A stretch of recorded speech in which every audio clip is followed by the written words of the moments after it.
1978년 부산. 여느 때와 같이 하교하던 한 초등학생이 납치되는 사건이 일어납니다. 아이가 유괴된 후 시작된 수사. 아이 부모의 특별 요청으로 담당이 된 공기룡 형사는 아이를 보호하기 위해 극비 수사를 진행하기로 합니다. 이거는 철저히 극비로 가야 아가 삽니다. 가족들의 절망 속에 수사는 시작되는데 보름째 되는 날 연락이 오겠는데요. 아직 아이가 살아있고 보름째 되는 날 범인으로부터 첫 연락이 온다고 주장하는 한 남자가 등장합니다.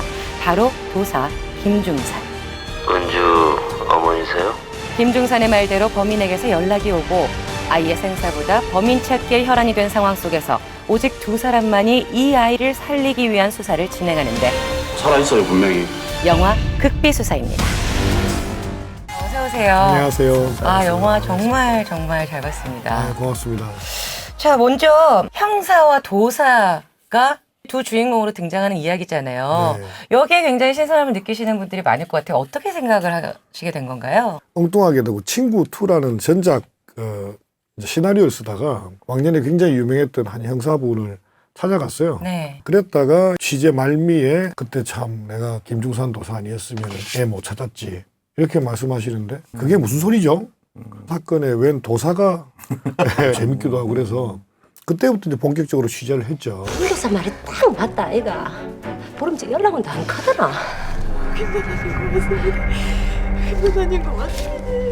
사실 이야기 자체도 네. 도사와 형사가 같이 콜라보로 일을 한다. 네. 상상하기 힘든데 실화라서 더 드라마틱함이 배가 되는 것 같거든요.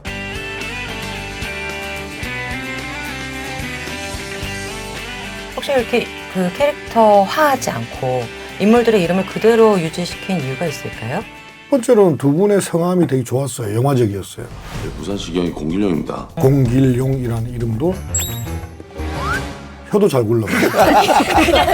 김중산이라는 이름도 도사스럽잖아요.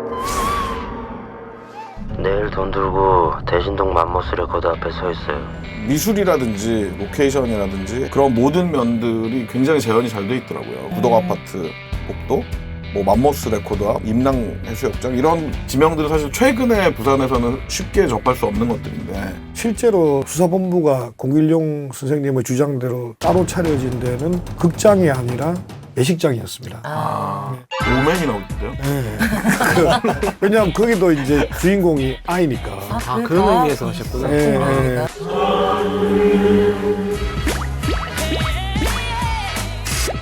그 간판 그리시는 분이 요즘은 그런 일이 없잖아요. 그러니까 어렵게 수소문을 해가지고 한 분을 찾았어요. 아, 정말요? 근데 연세가 너무 많이 드셔가지고 500만 원에 오멘 하나 입구에 있는 그 관속의 드라큘라라고 두 개를 그려주게 네. 돼 있었거든요. 근데 이분이 오멘 하나만 그리고 쓰러지셨어요. 이런 디테일한 토크 정말 존경합니다. 근데 내 눈에 진짜 도사는 하나도 없어. 부잣집 아줌마들 꼬시갖고 사부작 땡기면서 맛있는 거 얻어먹고 돈이나 빼먹는 돈사들밖에 없지. 저는 원래 곽경태 감독님의 영화가 남성적이고 굉장히 좀 강한 면모가 있어서 이번 영화도 좀 그러지 않을 것 같아요. 영화를 보기 전에 어떤 예측되는 어떤 그런 부분이 있었는데 그걸 완전히 벗어나서 의외로 좀 유머도 있고 많이 놀랐던 영화입니다. 그 끌고 가는 이야기 자체가 스릴러가 있지만 기본적으로 휴먼 드라마의 톤으로 끌고 가는 어떤 느낌이 있었거든요. 곽 감독님을 좀 많은 관객들이 네가 가라 하와이. 어떤 폭력 세계에 대한 그런 영화 전문 감독이신 줄 알지만 사실 NYU 출신의 굉장히 댄디한 K 두뇌파. 감독님이 아니에요, 두뇌파 아니에요. 의사 출신, 의대를 중퇴하셨으며 이런 이력을 잘 모르시더라고요. 그냥 뭐 싸움 잘하는 친구가 많다 감독님이 이런 죽고 싶나? 야 종무서 야 너 지금 어디 있어? 저는 이번에 영화에서 김윤석 씨 하면 굉장히 센 이미지잖아요. 영화들도 세고 또 곽경태 감독님도 굉장히 남성적이서 두 센 배우와 센 감독이 만났을 때 과연 현장에서 무슨 일이 벌어질까라는 한판 붙었죠, 처음에. 거짓말입니다. 이거 이제 왜 진담 같죠? 전혀 그런 건 아니고 작업해보면 김윤석이라는 연기자에 대해서 굉장히 강할 것이다, 무서울 것이다, 눈도 부리부리하고 하니까 그런 오해들을 하시는데 굉장히 속살이 부드럽습니다. 그 제가 전주 조카가 성화와 같은 바이가. 바로 옆방 아닙니까? 이번 영화에서 되게 인상적인 장면 중에 하나가 이제 네. 김윤석 씨가 집에서 네. 이제 와이프랑 얘기를 하면서 뭐 과자를 먹으면서 발로 또 듣는다 또 들었구만.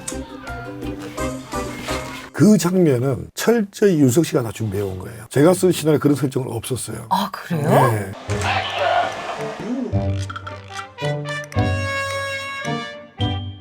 번호판을 가리는 그런 설정 같은 게 윤석 선배가 또 제안을 했다고 하는 얘기가 네, 있기도 현장 하거든요. 아이디어입니다, 윤석 씨.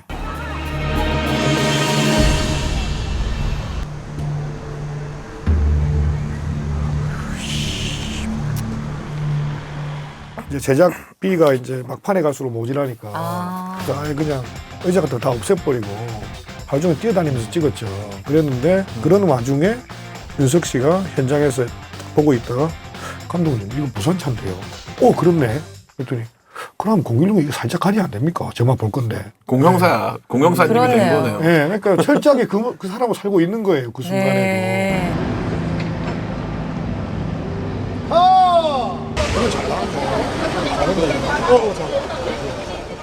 혹시 김정철 편집장님은 인상 깊었던 장면 없으세요? 저는 조금 아쉬운 점에 대해서 네. 오. 말씀드리겠습니다. 하와이로 갈 생각을 범인은 도사가 잡는 게 아니고 병사가 잡는 기다. 니그 개또 같은 감옥이나 주주 나불대는 걸로 잡는 게 아니고. 극비 수사가 이제 어떤 소신 있는 사람들의 어떤 이야기인데 영화에서 제가 볼 때 가장 아쉬웠던 부분은 그 유해진 씨가 그 소신이라는 것을 대사로 얘기를 할 때 지금 저한테 남은 건 딱 하나.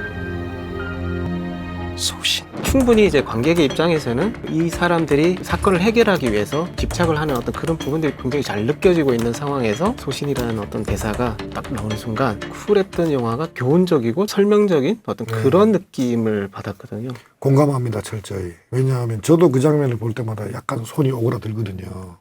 그런 메시지들을 너무 뻔히 보이게 준다는 거는 썩 그렇게 고급스럽지는 못해요.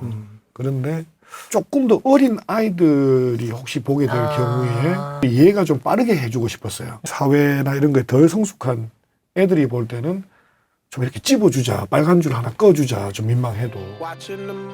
오늘 우리 영화는 수다다 시청자들에게 마지막으로 한 말씀 남겨주세요. 혹시 이 영화를 보실 분들은 그냥 재밌는 영화 한 편 보러 간다 이 생각하고 가주시면 제일 감사하겠습니다. 그 무엇보다 자신 있는 마무리가 아니었나 싶어요. 영화는 이건 진짜 재미로 그 모든 메시지는 재미 안에 다 들어있다. 보통 자리가 아니네 여기. 그렇다면 피해갈 수 없는 시간이죠. 자, 영화 극비수사 별점 쏘시죠. 극비 수사 제 별점은 3개 반입니다. 완숙한 프로들이 만든 재미있는 휴먼 스릴러. 곽경택 감독님 친구는 이제 하와이로 보내셔도 될 것 같습니다. 대중적인 재미로서는 지금 올해 상반기에 나온 영화 중 가장 재밌었어요. 네가 가라 하와이.